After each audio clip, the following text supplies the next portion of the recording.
Falaremos sobre envelhecimento social e cuidado com a pessoa idosa. O envelhecimento pode ser definido como perda da eficiência nos processos envolvidos na manutenção da homeostase do organismo. Com frequência, os grupos de terceira idade têm muito mais mulheres do que homens. Por que será? Será que eles ficam em casa e por isso não os vemos nas ruas? Em parte é verdade, mas o fato é que existem mais idosas do que idosos. Isso ocorre porque ainda hoje os homens morrem mais cedo do que as mulheres, por diversas razões. Muitas idosas tornam-se viúvas e vivem sozinhas por bastante tempo. Algumas ajudam a cuidar dos netos.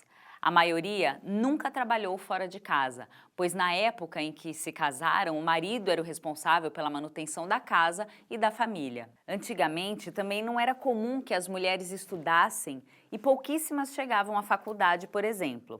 Assim, várias idosas de hoje são analfabetas ou estudaram muito pouco, tendo grandes dificuldades para ler e escrever.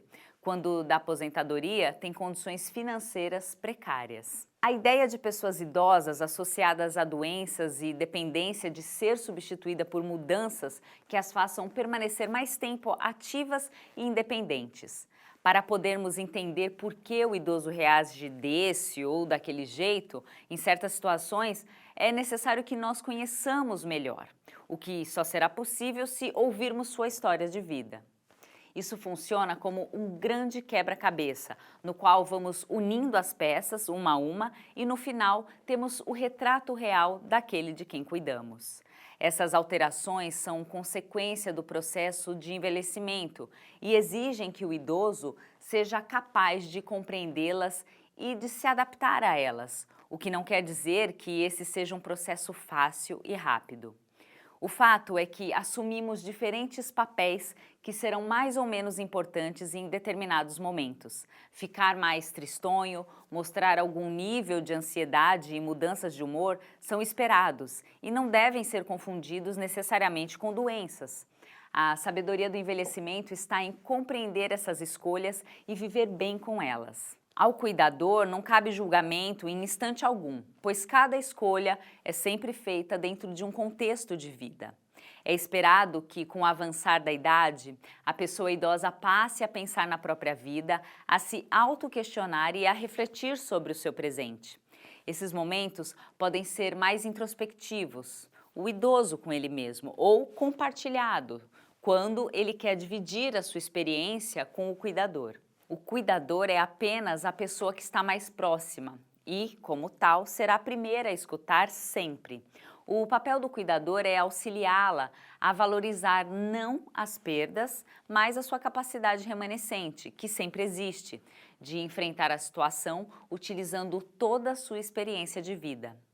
Durante a vida, cada um de nós constrói a própria rede de relações, que dependendo do momento será maior ou menor. Entretanto, não é o seu tamanho que importa, mas sim sua qualidade, com laços e vínculos mais ou menos fortes. As principais redes sociais dos idosos são representadas pela família, pelos amigos e por pessoas da comunidade, como o jornaleiro, balconista, padre, enfim. Os amigos da pessoa de quem cuidamos também são geralmente idosos e às vezes apresentam problemas ou limitações semelhantes a ela. O cuidador deve entender, no entanto, que os amigos são muito importantes para a manutenção de um clima de bem-estar e de participação no mundo, diminuindo a solidão e o isolamento. A participação do cuidador nesses momentos permitirá que ele conheça uma parte da vida da pessoa de quem ele cuida e que talvez esteja esquecida em seu cotidiano. Quando um idoso fica doente e precisa de ajuda, nem sempre há um familiar disponível para ajudar. E para que seja cuidado adequadamente, a família necessita da ajuda de um cuidador de fora. Esse cuidador começa então a ter contato muito próximo com o idoso e com sua família, reagindo de diferentes maneiras ao tipo de relações com que passa a conviver.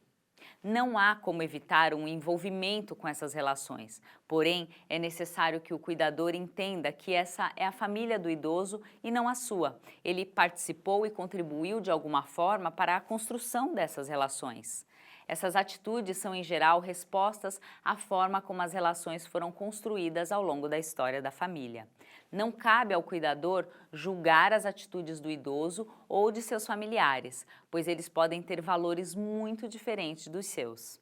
Em suma, o cuidador deve melhorar a qualidade de vida da pessoa idosa, mas em nenhum momento deve criar expectativas em relação ao que acredita ser adequado para a vida do idoso.